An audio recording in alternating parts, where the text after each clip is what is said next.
All right. Hello, everyone. Welcome to episode 73 of Going Live with Good Soil. I think for the last 20 weeks or so, maybe longer, we've been doing this thing where we broadcast on our YouTube live channel and on Twitter Spaces at the same time. Um, so we're doing that once again. And, hopefully more YouTubers find ways to do this with their live streams because I think it would be helpful for Twitter Spaces. And maybe Twitter Spaces will have a better integration with YouTube or some bridge software will make it easier. But anyone who's interested in this, I set a tweet thread about it a while back, and I can retweet it, or you can DM us and we can tell you how we do it. It's not that hard. So, Matt, how are you doing? We typically kick things off with talking about macro markets and then what's going on in the news with the macro market, and then we go into Tesla and Elon and other stocks we cover sometimes, and then we do Q&A. How's it going for you this week, Matt? Yeah, I mean, I'm tempted to say good, but when you go through the list of, okay, macro, Tesla, Twitter, Elon, nothing's really clicking, to be honest with you. So yeah, we'll get into all of it in a minute here, but I'm doing pretty good, but sure would be nice for everybody, I think, if we got a little relief here before too long. But how about you? How are you doing in this stretch of time now? It's brutal as an investor. That part of my identity, that part of my personal identity has been getting crushed. I have to compartmentalize that versus the rest of my life. I have to remember to do that because, when I identify myself as like a investor, and especially a Tesla enthusiast and investor, because that's a huge part of my net worth and success financially and so forth, then it's been crushing me the last few months, the last 2 months in particular, but the last year. But the last 2 months, Tesla has come down from 300 to 160 something. It's pretty demoralizing, and I think lots of us are in the same boat. It's tough. We'll talk about Tesla more in a minute, but first thing is the macro markets, and that's a big part of what's going on with Tesla is what's going on with the macro markets. And interest rates have been inching up, and the Fed terminal interest inching rate, might be too timid of a word for what's been going on with interest rates. ratcheting, yeah, ratcheting, yeah, at a record pace, sprinting up, maybe. Relatively speaking to the historic, interest rate changes, it's sprinting upwards.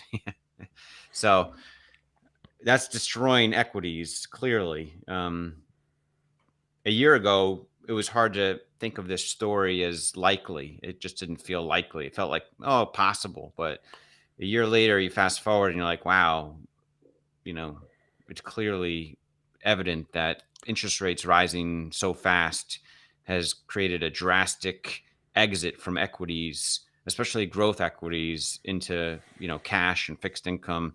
I don't even know if bonds are doing so well. But they're not. I mean, that's the strange thing not. is normally these are inversely correlated markets, but it's just now everything across the board is just getting slaughtered. And yeah, it's funny. I mean, I think if you had taken me back a year ago, 12 months ago, and I bet you would probably think the same thing. But if we said, okay, Tesla's going to be at a 2-year low in late November, I'd say, okay, they probably really missed on earnings or deliveries or something like that. A huge kind of macro pivot wouldn't really have been on my radar. So, it's no idea Elon was going to buy Twitter back then either. That didn't help. No, I think even if Elon was not buying Twitter and there was not all that drama, I don't think Tesla would be much above $200 right now. I mean, I think, this is just my guess. Tesla might be 200, 220-ish or something like that, even if the Twitter thing never existed. I just think it's a major macro, that's, it's possible Tesla could be at the 170, 180 mark still, even if Twitter thing never existed. But I'm saying, best case, if you had a parallel universe, I don't think Tesla would be above 220 right now. Best case, even if the Twitter. So a lot of people are so upset about the Twitter thing. They think they've lost faith in Elon and Tesla because of that. And I see that argument all the time, Twitter overhang, all this stuff. And that's caused, but it might contribute because Elon did have to sell a certain amount of shares. But I don't necessarily attribute the stock deterioration primarily because of that. I think it's a macro market, event. Yeah, I mean, it's kind of interesting because we saw this, just thinking through what happened last year, and like Q1 and Q2 were total blowouts, and the stock still fell. So it's like, Mhm. it was kind of clinging on based on the fundamentals. And then with like, I don't even, what would you call Q3? Like a moderate miss or basically meeting expectations. Yeah, met The expectations. Yeah. basically met expectations, and the stock just like absolutely plummeted. So to me, it's kind of like there's any reason at all, and the market's just going to completely punish you. So I still stay focused on fundamentals. Gary Black had a really good thread last night, kind of comparing this to 2019, and 2019 was really when I went very aggressively into Tesla. And to me, it does seem pretty similar, except that the macro background is very, very different. But the kind of setup and how discounted or disjointed, I should say, the stock is, both from like price targets, but probably more importantly from its fundamental value, I think, and just fundamental performance. To me, it seems like there's a huge amount of negative news already built into the stock. So I could see a pretty significant rally from here. Not investment advice, because we've been wrong consistently this year. That's been a theme of our last couple of conversations. But yeah, I think there's so much concern right now, especially around China, and we'll get into this in a little bit. But yeah, to me, it just seems like if Tesla delivers a couple quarters on pretty strong fundamentals, I wouldn't surprise me if we're back in the mid 300s, maybe even approaching 400 at some point. But not investment advice. Tweeted a cool infographic I liked. I'll have to retweet it. Maybe I'll do it while we're talking. But it was basically an infographic of forward PEs of all like the NASDAQ companies. And Tesla's forward PE right now is like, I think it's like 30, close to 30. And yeah, right here, I'll retweet it right now from this guy, Herschel Kamani. But basically, Apple's forward PE is 21, Microsoft is 21, Google's 18, Amazon is 55. McDonald's is 26, Yeah. And these are just not NASDAQ, there's a bunch of companies. So Tesla's in this forward PE that's like just mixed in with all the rest of the crowd that's not growing 50% year over Yeah. year. The rest of the crowd's growing like 10 to 20%, and Tesla's growing 50, 40 to 60%, and it's got the same PE. Yeah. Well, and that's with the analysts, earnings estimates for next year, which works out to be $5.63 for 2023, which I like. That's going to be a really bad year, I think, if that's all that they can muster up for next year. So yeah, I was thinking actually we posted this kind of deep dive on some of the mega caps and the PE ratios that they have relative to their growth rates and the PEG ratios. That was before Tesla had this huge kind of downturn. I think it'd be good to update that, because I would imagine Tesla's PEG right now, even using the analyst numbers, is like drastically below 1.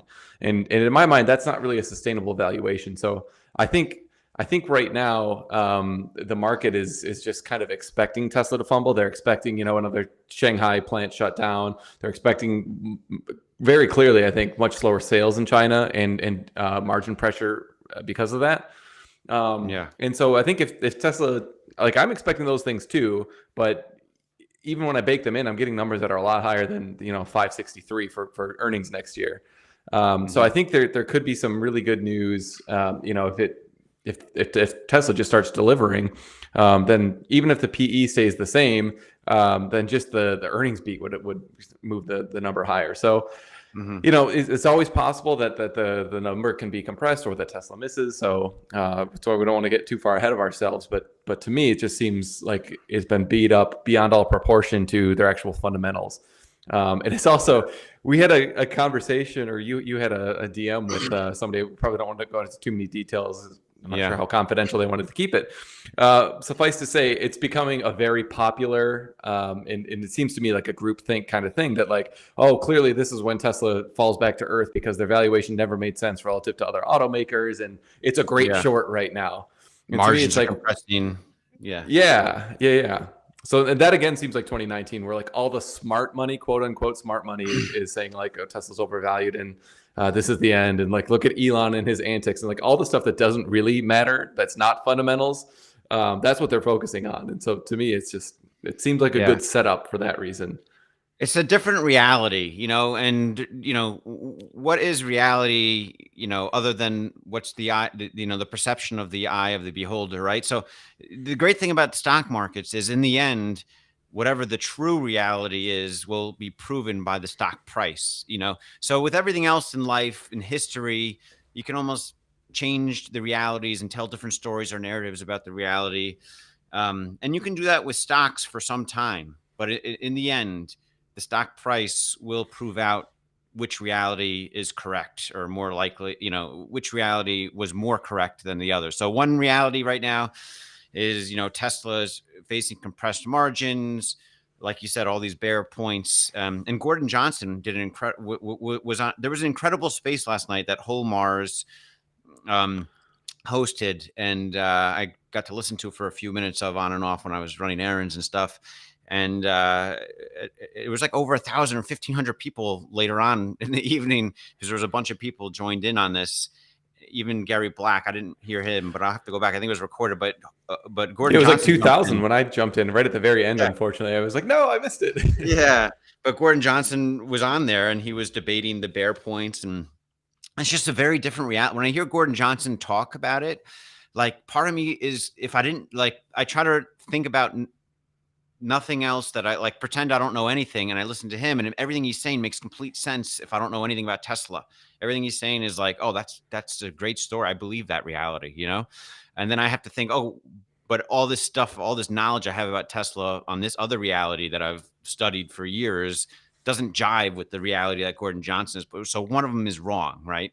And Yeah. so I think it's fascinating to me with the stock market to see these realities. It's not like politics. You can have two different realities, or more than two realities in politics and all that stuff, but you can never figure out who's absolutely right. It's just always going to be a debate.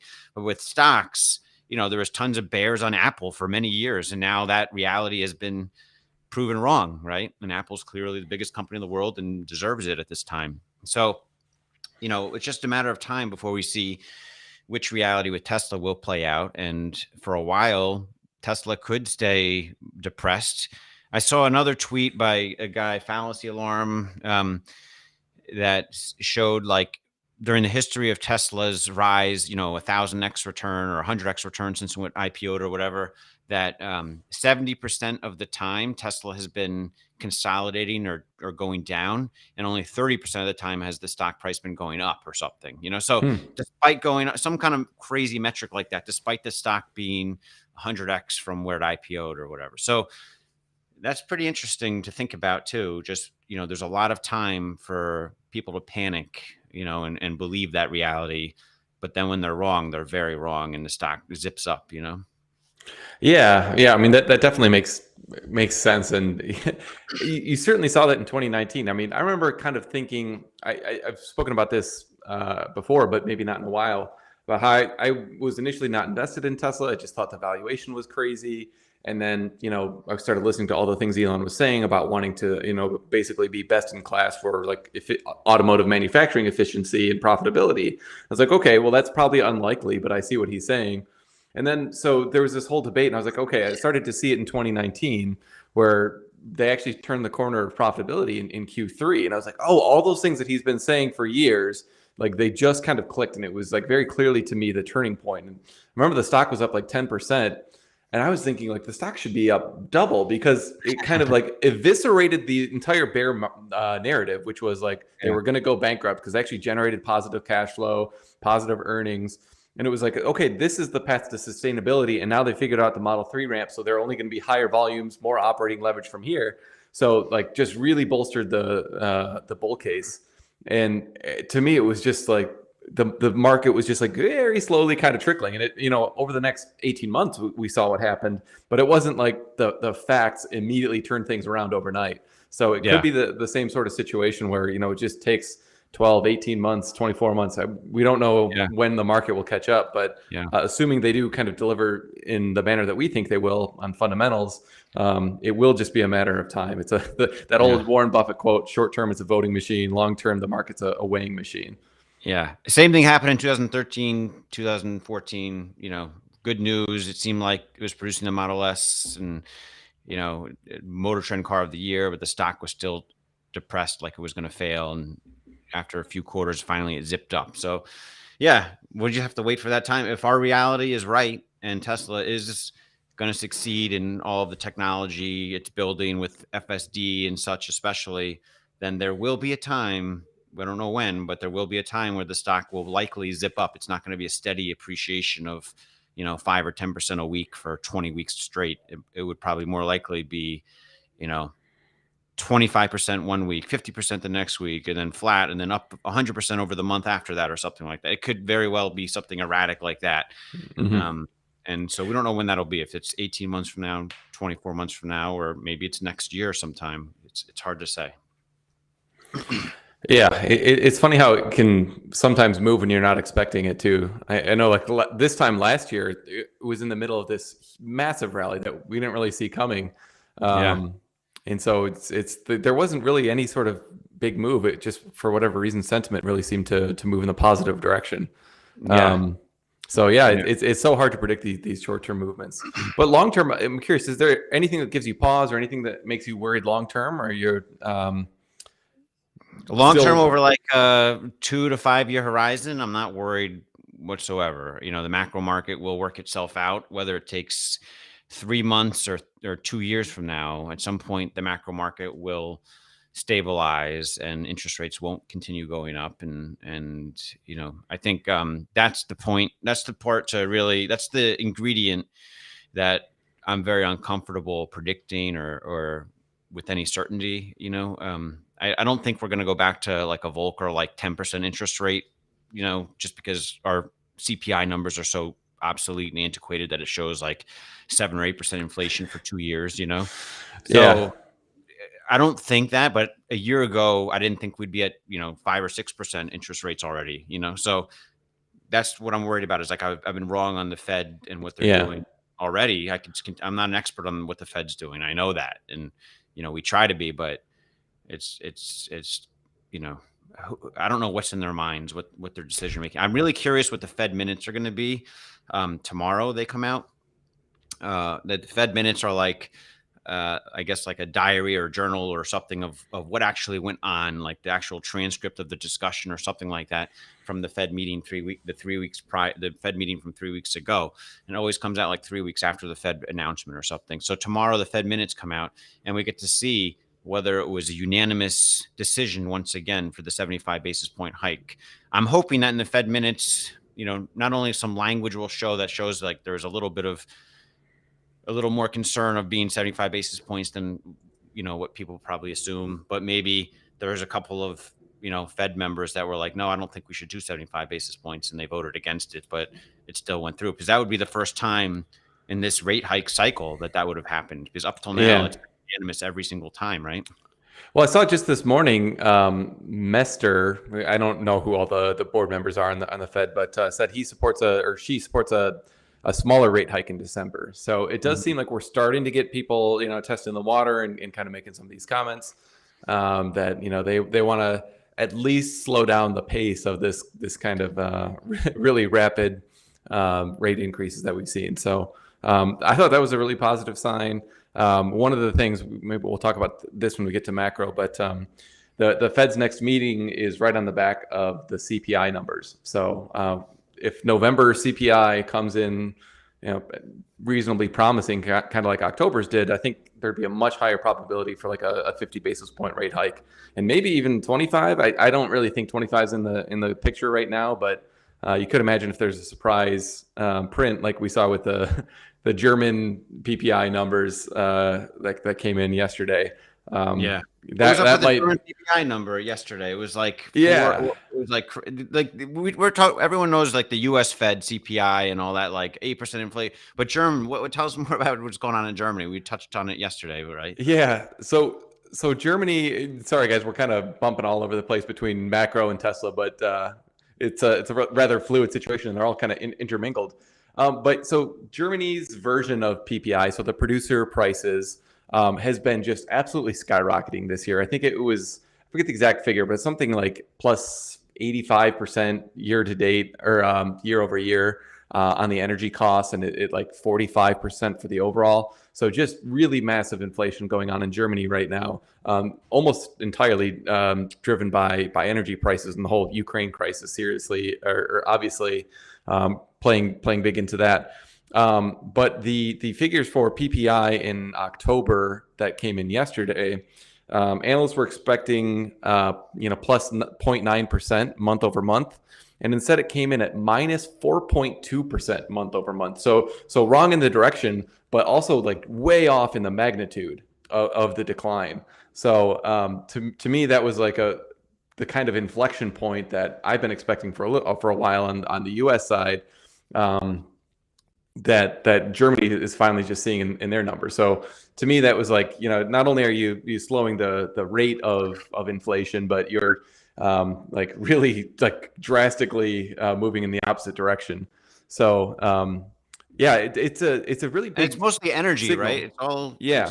Vast majority of that is energy related, and a lot of it's because of the wartime with Russia shutting down the energy. But that's a vast miscalculation by their. I wonder what the DAX, the German index, did yesterday. I should have looked if it like zipped, if it reversed course or something, or there's a big spike in its volatility or what. Yeah. Yeah, I'm not sure. I didn't look that up either, but I would imagine if we got that sort of print at some point in the next 6 to 12 months in the United States, where CPI expectations were plus 0.5% month over month, and it came in at minus 5% or something like that. Oh my gosh. The equity markets would just rip. Yeah. So Well, look what happened just this last time, right? It was instead of plus 0.4, it was plus 0.2, I think, and the Nasdaq was up 7% on the day because of that, right? Yeah, it was a really drastic performance, or a movement in the stock market. So that type of thing is not out of the question. I mean, we've been expecting that. I don't want to say expecting it, but we've been giving a higher weight to kind of the whole inflation story reversing at some point. It's maybe taken a longer time to play out, partially because of the way that the Fed or the U.S. Bureau of Labor Statistics measures these items. But so there is this lagging indicator that we've spoken about for a long time, but eventually that's going to turn around, I think, and we'll see what the market's reaction is. Yeah, the next big, I think, just trying to study up on the macro markets, which are huge right now for what all stocks are doing. The next big point to watch, I think, is November 30th when Powell is speaking next. That's a week from tomorrow.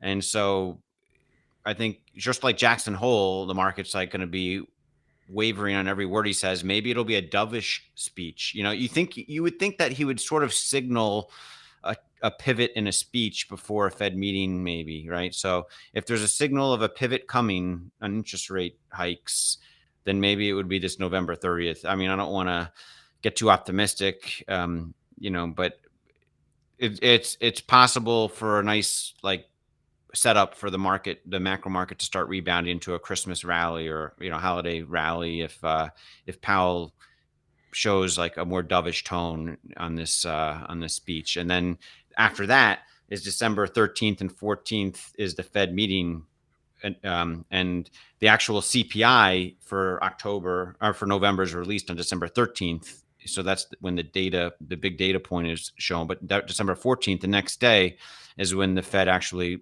gives their statement and makes their decision. So, there's a trio of we could use some triage over here. Yeah. There's a trio of events between November 30th and December 14th that we have to all really pay close attention to. And if they line up right, the market could really start bouncing back. But the opposite could happen as well. And if he stays very hawkish and the CPI isn't good and they raise 75 basis points again instead of 50, then obviously the market could continue crashing and multiples compressed further. So it's, those are the 3 points I think that are most important over the next few weeks. And there's always these manufacturing indexes or unemployment reports, all this stuff in between. Those are all incrementally important as well. But I see those as the 3 biggest signals. What do you think, man? Yeah, no, I completely agree. I mean, you've seen when those, I don't maybe like second tier reports come out, they can, maybe change sentiment a little bit one way or another. But like the last several CPI prints, it's like 8:30 they come out and the stock was like here, and it just moves like -3% in like 2 minutes, or the opposite direction. So clearly CPI is the thing, like really in the driver's seat of markets. It has been all year. And then 10-year treasury movements in that have really been kind of steadily upward too, which increases the discount rate, makes equities harder to justify investing in equities. But it's like, even if Tesla was trading at a multiple of 10, which seems unrealistic to me, but it's just a matter of years before like the current price, I think, would have to go up even at that point, because you're going to be doing more than $18 in earnings per share at some point in the next couple of years. So like your most conservative assumptions, I think they still get there. But of course, you could have such an extreme recession that demand goes down and cost of financing cars gets higher, and so you get this double whammy of price compression plus like actual impact to the fundamental business because of the recession. So it's none of these are guarantees, but as I'm thinking about like a matrix of all like the possible, like Tesla's fundamental performance as it manifests itself in an earnings per share figure at whatever year, and then the PE multiple that will be in effect at that year, that you could like make a huge table of all those different outcomes and what they'd look like. And it seems to me that like in maybe only 15 or 20% of those would the stock be at its current level or lower. And in the vast majority, at least is the way I'm thinking about it, they'd be a lot higher. Yeah. I mean, the market is always right. That's the game we're in. The market is always right. And Apple, I think, traded close to like a 10 PE at some point in the last 15 years, at some like 2010 or 2012 or something like that, or maybe it was 2008. I forget. But I saw, the great thing about Twitter is you see all these interesting factoids people throw out there, points and perspectives. And so nothing's impossible. I mean, the sentiment around Elon with this Twitter stuff and just how he's running his companies and all the retail investors crowding for instead of a short squeeze of shorts closing their positions, maybe you have a bunch of weak-handed retail investors running for the exits, closing their long positions. And, the stock can do anything in the short term, and a 10 PE, you got to think Warren Buffett's of the world are going to start buying Tesla at some PE, right? So, anything's possible. I mean, the stock could get cut in half again from where it is now. We don't know. We know long-term what's going to happen, but it's very crazy right now with the environment and the markets, and liquidity. One thing, common fallacy I'd see with investors, and this happened a lot with Bitcoin, and not Bitcoin in particular, but cryptocurrency in general, is you look at the market cap of something like Tesla's market cap right now is, what is it? 530 billion. Okay. That's the market cap of Tesla right now. So I think the fallacy is people think, oh, that means for it to get cut in half to 250 billion market cap, 250 billion worth of people would have to sell, they'd have to sell. No, that's not true. There's liquidity, it might only be that people sell enough to generate, maybe if Elon had to sell, enough to generate 20 billion of cash, it would drop it down to a $250 billion market cap if he did it all within a few days or a week or something, So I think the fallacy people sometimes have is they think that the market cap of where it's trading is equal to the amount of people of capital they could take in if they all sold their shares at once. And that would not be the case at all, So it's a tricky dynamic to think about with stocks and market caps. And it was a very deceptive thing for crypto markets, I think, especially with newbies in crypto and investing. You'd see, all these crypto tokens with like a crazy market cap, and then as soon as like a little bit is sold, it collapses quickly. So anyway, just an important thing to remember when you think about these stocks and how irrational they could potentially become. Yeah, I mean, it's like it really is driven by flows in the short term. Like, ultimately fundamentals will attract to more flows one way or another. But like the stock price is just like the marginal balance at any point in time between the buyers and the sellers. So, any random thing not related to the company's fundamentals can certainly move the flows in an adverse direction, like you're saying. And that's just that's the market. And so the investor's job is to try to find those, those inconsistencies and bet like I think if you have dry powder right now, this is a great time to be an investor. Of course, we might still go down from here, But I think a lot of people were caught in a situation, probably us included, where we deployed capital, too aggressively, too early. And so that's a lot of people are kind of feeling that pain right now. But like looking at the prices right now, it's just like, oh man, I would love to, deploy a lot more at these prices. Yeah. But there's not a whole lot of incremental buyers. But we've been saying that this whole way down too, and Yeah. you just don't know how low it goes. Yeah. Yeah. It's just, you don't know how. Yeah, it's exactly right. And I see Brave in the YouTube comment says you're explaining the difference between market cap and realized market cap. I never really heard that term, realized market cap, but it makes sense. Yeah, that's an interesting. And he has a follow up that the market cap is only determined by the last trade price. Yeah, that's right. Like, it's kind of silly, but that is the way that it works. It's the last trade price is moving all the time. Yeah, exactly. So I guess Twitter. Let's move on to Twitter and talk about that a little bit as well. Is George Hotz joining Twitter? That's a huge. I think that's a lot bigger than people think. A lot of people. I think discount that as not too important, but I think George Hotz can make a difference. Twitter. Is a bunch of employees and engineers working together, but George Hotz is, like, to me, one of the top programmer coding developers in the world, and he's young, got a lot of energy, passion, what he wants to do, and he's decided he wants to help figure out Twitter, and he's motivated for whatever reason. And I think this is a huge, amazing, like, Easter egg for Twitter, for Elon to have taken on with his Twitter takeover, to get George Hotz on the team, even if it's just for a few months, just to help get the ship on the right track. I mean, were you surprised when you saw that? Yeah, I was really shocked. Like I love George Hotz. I got a reply from him a couple weeks ago, and I was like, yeah, it was almost like an Elon reply, getting a George Hotz reply.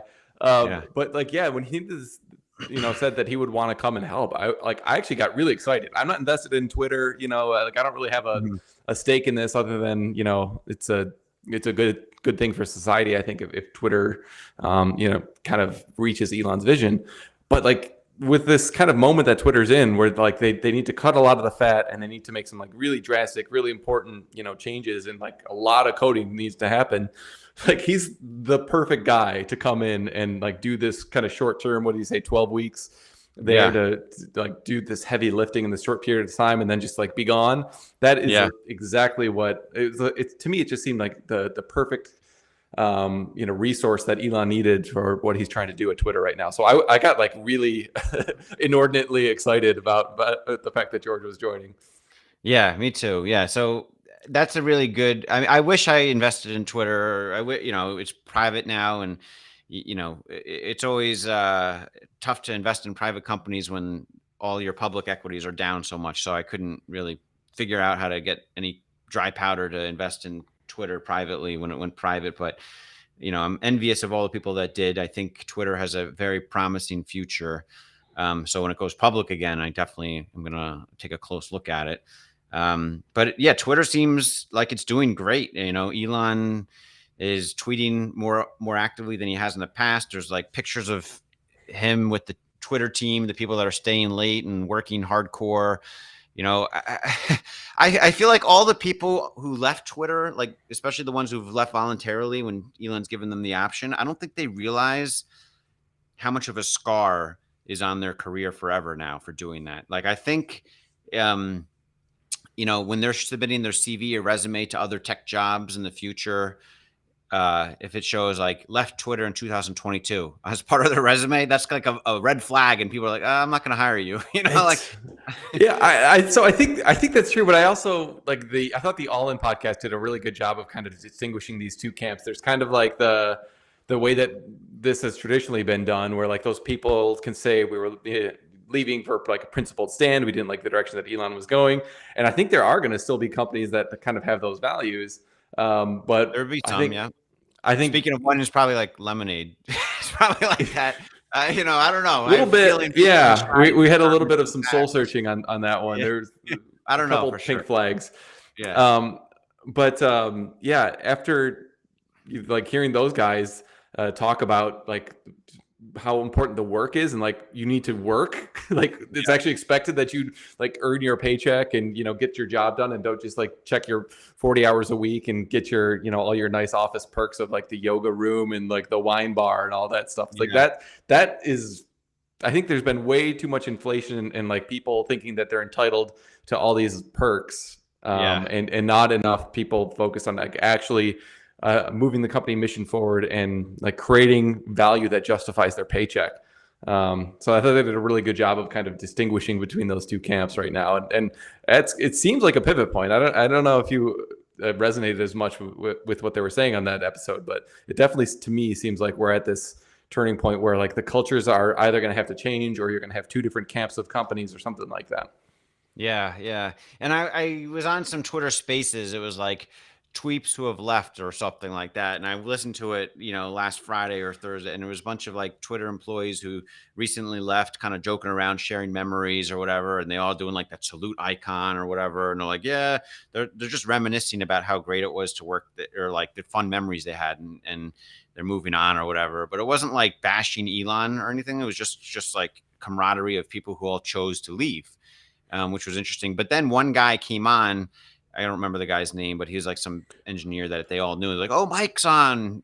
He's still there. Let him talk. And Mike started talking. He's still working at. He chose to stay, and he made a good point. He's like, I really, respect your guys' decisions. You guys, everyone has their own decision to make, but there's a whole lot of people still here working their butts off trying to change the world with this new product, and I hope you guys, give us your blessing or what. And it just almost like the way he said it. I'm not saying repeating word for word, but the way he said it to all these like former tweeps that were like reminiscing, having fun, talking about how the good times were there, and they're left and they're moving on.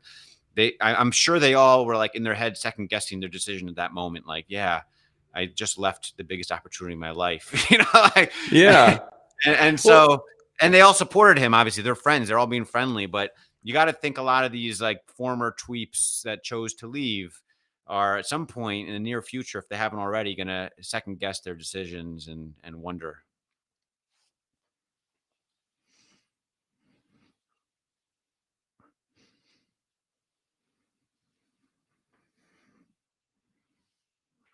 Jobs be retained, and like Yeah, just like requiring Elon to like say that he's not going to change the strategic direction of the company and all these crazy things.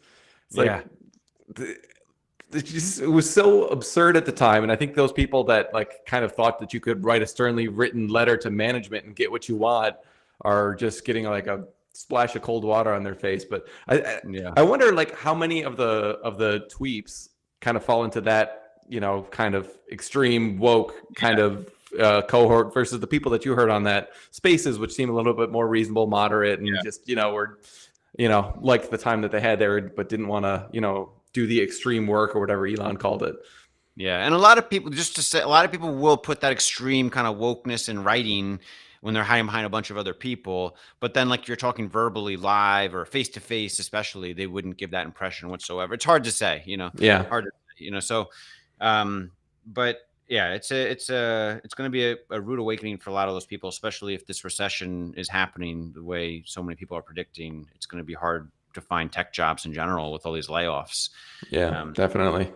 Yeah, and lots of great employees. This is a great strategy for Elon to sift through and get the employees with the good morale, willing to stick around to identify who they are. Basically, through deduction, hiring all the top employees that have good morale, that are willing to work hard this way. So all the people, giving them options to leave, easy options to leave, to if their morale is not in the right spot. And personally, if I was at Twitter at this point in my life with a family and all that, I might have opted for that, like, I'll just leave because I have a family and kids and I have another job lined up I could do. So, I mean, I don't blame them. There's a lot of people that it makes sense if you're at a point in your life where you want more of a work-life balance. But if you're younger and you're willing to work your butt off, 80 hours a week, it makes total sense to me to stick with Twitter because the payoff is huge as well. Yeah. And Farzad had a couple of really good videos on this, kind of talking about how you actually kind of free up the top talent when you get rid of the people who are just like there to like have meetings and, you know, like do things by committee. That was one of my first corporate jobs. So I'd been working in valuation and investment banking, like really kind of demanding, rigorous areas. And then I went to work for an electric utility. And so I like went in this department, and like the job that we had to do there as a department, it took like 5 people 6 months to do. And I was just like, if I got rid of like the 4 people that are my like peers and my boss and his boss, I could do this whole thing like probably to a better quality level and just like so much faster. But it was just, we had to have these. I remember like he would actually schedule, my boss would like schedule these like pre-meetings, and then we'd have the meeting, and then we'd have the post-meeting debrief. And I was just like, oh my gosh, like you are killing me. Like just let me do the work and like get the hell out of my way. So I think like there's so many people at Twitter, which were probably like, you know, extremely capable. And when you get rid of, you know, a decent chunk of the workforce that probably wasn't contributing a whole lot, you know, you probably just free them up to move at a much faster pace. So I do think there's some validity to that. And this and the site didn't crash. There was this whole rumor like, oh, Twitter's going to crash at any moment. It never happened. Yeah, it's funny how the culture is changing fast on that stuff. I remember my first job at UBS Investment Bank. I was like a temp worker doing like grunt work stuff, and all the managers in the office, I was in like this big office building part, and all the managers and senior managers who I looked up to, I was like, oh, those people have it made, and I'm getting paid $15 an hour to, you know, sort returned mail or type in this database stuff, you know, like address corrections or whatever. And I'm watching all these managers go into meetings after meeting after meeting. I'm like, oh, they must be getting a lot done. I'm thinking in my head. But now I look back and I'm like, that was the most useless point of time for them, probably. Like they're just in meetings all day. And I kept thinking in my head, like, oh, there must be something important they're doing together.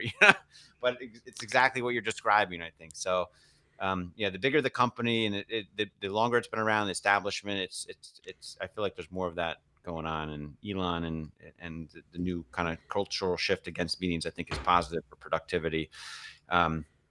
So anyway, let's go into maybe I think we've talked a lot about things. We usually try to save 15 or 20 minutes for Q&A. Should we just go to Q&A? Is there anything else you wanted to touch on before we just go to Q&A?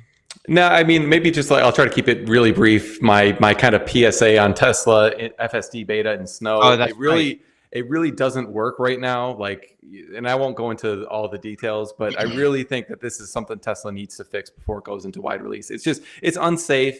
You know, I tried it just like in very like safe areas where there are not any cars 3 times in 2 minutes. The car fishtailed, completely lost control. It just accelerates too quickly. It's not a hard problem to solve, but they haven't put in the code. They haven't done the programming yet to change the way that it drives when the weather's really snowy. So I'm just trying to raise awareness so that hopefully somebody at Tesla hears this and they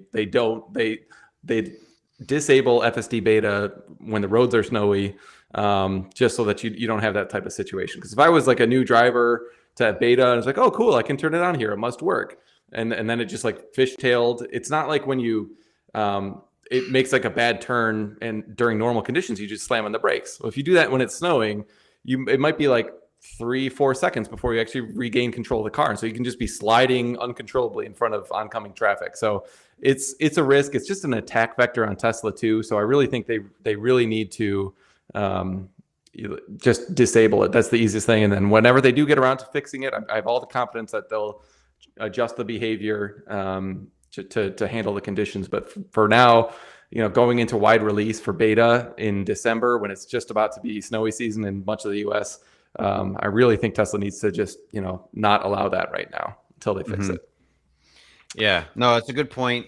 They need to do something about taking it out with snow. I haven't had to experience it with snow, but yeah, if it's not adjusting and causing these dangerous situations in the snow, yeah, it's just a accident waiting to happen that will be, you know, it'll be all over the news once it happens. And we'll see. It's just a simple fix to turn it off when it's snowy. Like if the road is white and it's like 32 degrees or under, you know, just like disable beta.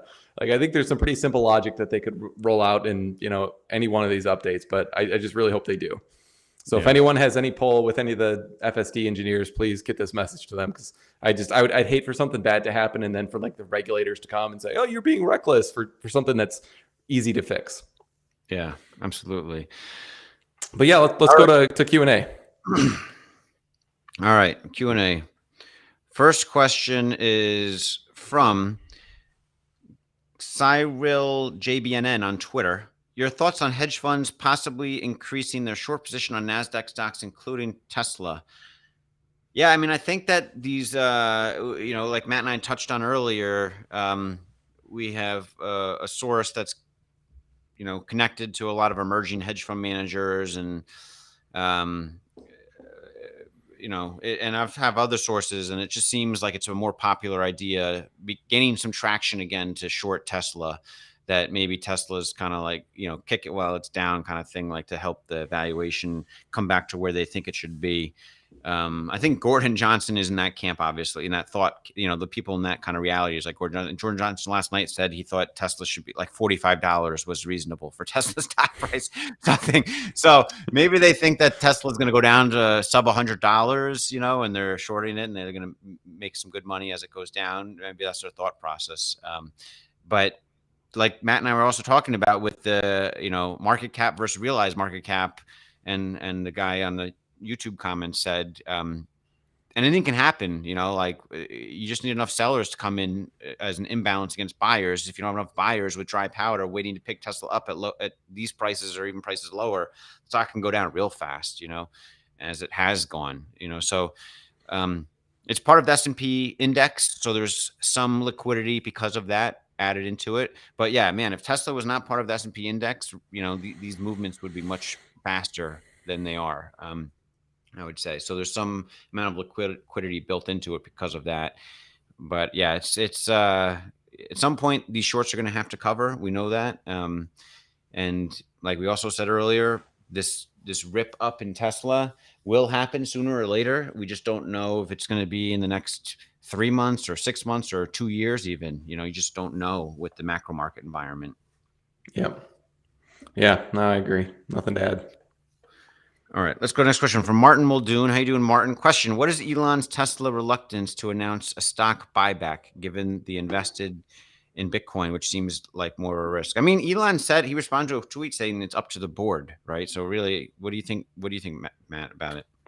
Yeah, I mean, I think they indicated on the Q3 call that they might authorize something this year and initiate a buyback next year. So I kind of think they're going to do it. So I'm not sure there really is any reluctance. I think we will hear something.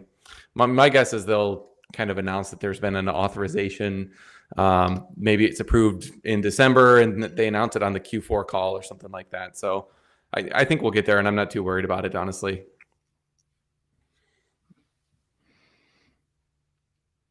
Let's go to the next question from Mark Gomez Tejada. How bad can rising interest rates affect Tesla? I think that's what it means. It reduces the demand for cars, increases the value of the cash pile. 5% of 60 billion is nearly $1 earning per share. Well, 60 billion is way too high for the cash pile, and they're also not investing all of that in treasuries because they need. I think a lot of people don't realize that the cash balance at the end of the quarter is not like the reflective of the average cash balance throughout the quarter. So with the delivery wave, and this is one of the reasons to end it, you're paying all your costs on the first 2 months of the quarter, roughly just like a higher weight of them, and then the vast majority of your cash flows happen when you deliver to customers, which was typically happening in the third month of the quarter. So when Tesla reports 17 billion of cash at the end of the quarter, and it looks like it's growing pretty consistently quarter over quarter, it's kind of growing like this. But I think the actual cash flows will look like at the end of the quarter it's like this, and then it dips down as they're paying for all these expenses and not delivering a lot of cars, and then in the third month it rises back up to a new high. So you need to average out those first 2 months where the cash outflows are higher than the cash inflows, and then so if you were to, I think that's why Tesla's not investing say 10 billion right now in treasuries to get like a 5% return, and make that or have that improve the the interest yield. You do need a pretty substantial balance to kind of manage those working capital flows. So I think the actual usable amount of excess cash flow might be in like the $5 to $10 billion range. It's kind of my sense. Yeah, makes sense. Next question from Melody of 1974. Question: Are either of you going to the semi delivery event? What is your forecast for semi in 2023?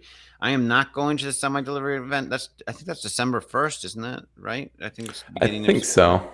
Yeah, so I'm excited to see that. It's a nice little milestone for Tesla to deliver their first semis. I think Robin Denholm recently said they can deliver like 100, or was it 1,000 Tesla semis this year? I thought it was 200, but I 200, yeah. But it wasn't just like 1 or 5. Like, this initial delivery event might just be like 5 or 10. So it yeah. was a much more substantial number for the last month of the year to produce 100 of these. That's pretty good.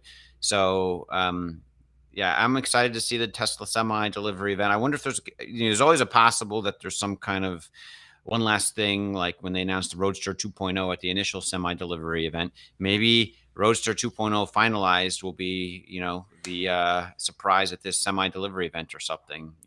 That's been no one's talked about the Roadster 2.0 for a while, so I'm curious about that. But do you think anything special will happen? So I was thought about that, and it would be a nice surprise. I don't think it would move the stock just because that's such a low volume car. Yeah. But like I would just feel good for the company, like the people who reserved those, yourself included, have been out of a lot of money for many years now, and I think it would just be a really nice thing to be able to deliver those. Elon did say recently, I think it was on the second Joe Rogan interview, that he wanted to prioritize. It just made sense to prioritize Cybertruck over Roadster. So I don't think there will be that surprise. There was this rumor going around. I don't know if you saw this, that like they were hand building a couple hundred Roadsters or Cybertrucks, so they might try to deliver those. Had you heard that rumor that was going around? I saw that, but didn't someone say that's false?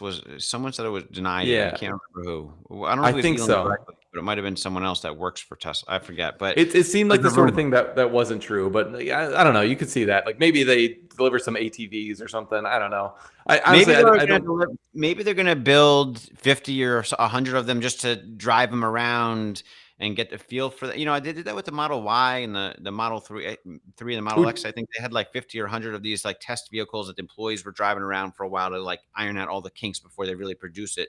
Maybe they're doing that. I don't know. Do you think that would generate some buzz too? I mean, if you just deliver, let's say you like hand built 50 of them, obviously it's not like a financial impact. You're probably losing money on those.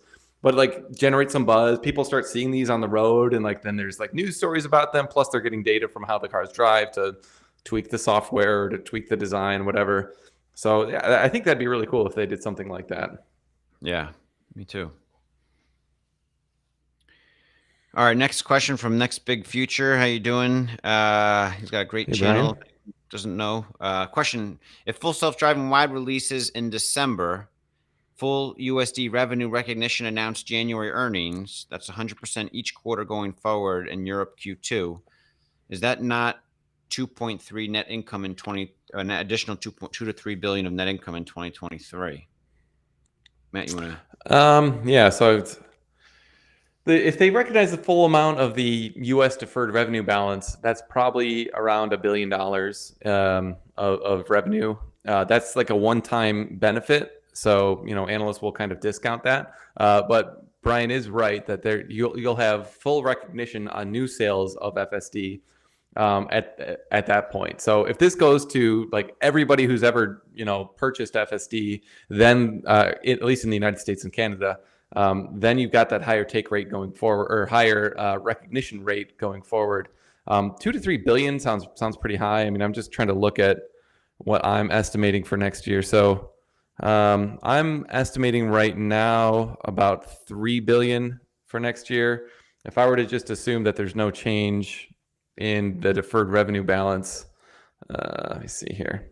We're doing some live modeling here. I've got 2.3 in that case. So it's like 700 million difference if it's fully recognized or not. Obviously, that depends on the take rate. So one thing I think is a reasonable thing to consider, but which we haven't modeled, is that when FSD truly does go into wide release, more people will like show it to their friends and neighbors, and that can help to sell more FSD. And people who already have Teslas but didn't buy FSD might consider it, and I'd imagine they, do like a 30-day free trial or something like that. Yeah. And so then existing customers, some percentage of them will upgrade. So I think there's a lot of levers that Tesla could pull that they have not wanted to pull yet. And so I'm pretty excited to see whenever FSD is safe enough and they're comfortable enough that they want to start trying to pull those levers. I'm really curious to see what that looks like. Yeah. Next question from Martin on YouTube Live. Question: do you think Elon should tell us how many users on Twitter were bots? He really pushed this point. I do think he should come out, and I think he probably will. I would not be surprised if he waits until someone asks him in an interview or something. I think that question will be asked of him point blank, at least once, multiple times if he dodges the question the first time. And at some point, we will sort of know the truth in retrospect. And, if it's not immediately in the next few months, it could be next year or sometime or the year after that, even if he's trying to just keep that data kind of close to his pocket for now. But I do think he will be more transparent. As we've seen, he's been very transparent. He's a transparent kind of guy. I think he'll be transparent around that. Yeah, I agree. Yeah. Next question is from Melody. How you doing, Melody? Question on YouTube Live. Question: Matt, is your vehicle all-wheel drive? Do you have winter tires on it? That's a good question. So it is all-wheel drive, but I do not have winter tires. So this is something that I saw a lot in the Twitter comments when I was kind of going off on this. Is like, oh, it actually works fine, or like Tesla should just give me the freedom to handle this, and if it's unsafe, then I won't do it. But to me, it's like, regardless of what tires you have, you need to slow down in the slow driving. And the problem is, like, the Tesla was just gunning it on turns. So even if I had winter tires, like, the same thing would have happened, maybe to a lesser extent. Like sometimes it comes out of a stop sign on a turn, it kind of guns it, right? That's exactly what was going on. And so to me, it's the same sort of thing of, like, if you are parked in front of, like, your garage or whatever, or like some obstacle, and you hit the accelerator because you think you're in reverse, the Tesla will stop. They gave some examples of this on AI Day of, like, if it's very clearly if you're directing it to do something wrong, the Tesla will stop you from doing that dangerous thing. And so I think the same thing should apply here in the snowy weather. Like, they clearly have not got the software to the point where it's preventing fishtails. I mean, 3 out of 3 of my turns were fishtails. So, like, regardless of what, you can't just, like, assume that everybody's going to have great tires. To me, it's pretty obvious that they have not worked on this problem yet. So they just need to either deliver the upgrade that solves this, or just disable it until they do. Yeah. And speaking of all-wheel drive, I just got all-wheel drive uploaded to the new Model X my wife got a few months ago. And I used it today for the first time, taking my kids to school in the normal route I do. With my other car, I usually drive FSD beta on. And the new Model X, FSD beta worked really well this first time. Like, it's really cool, like, having a new car that suddenly gets it turned on and you use it. It worked almost, I'd say, better than my Model S Plaid.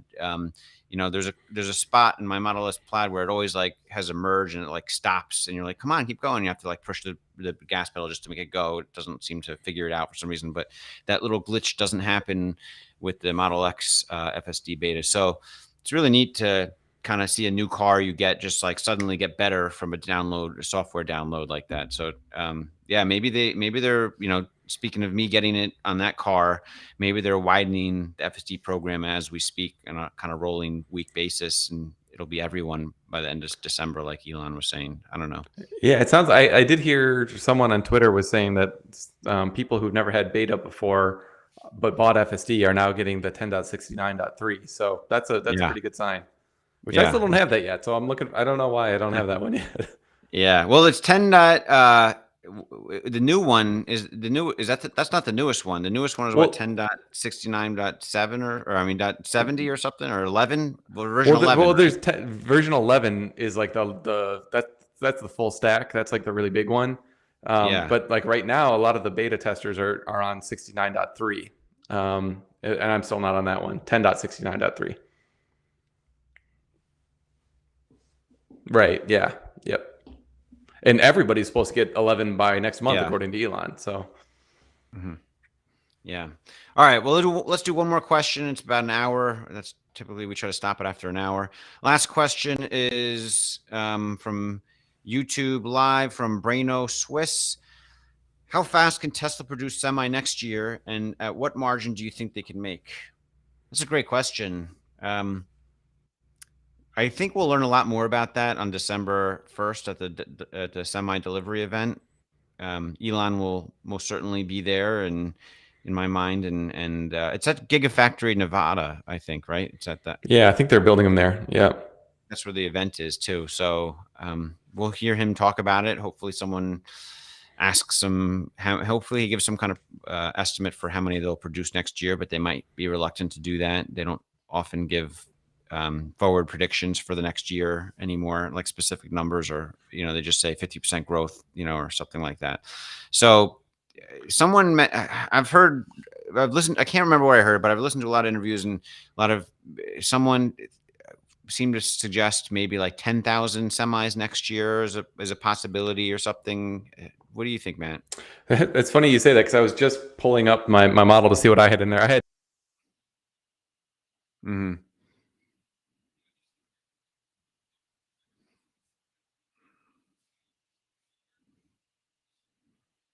Mm.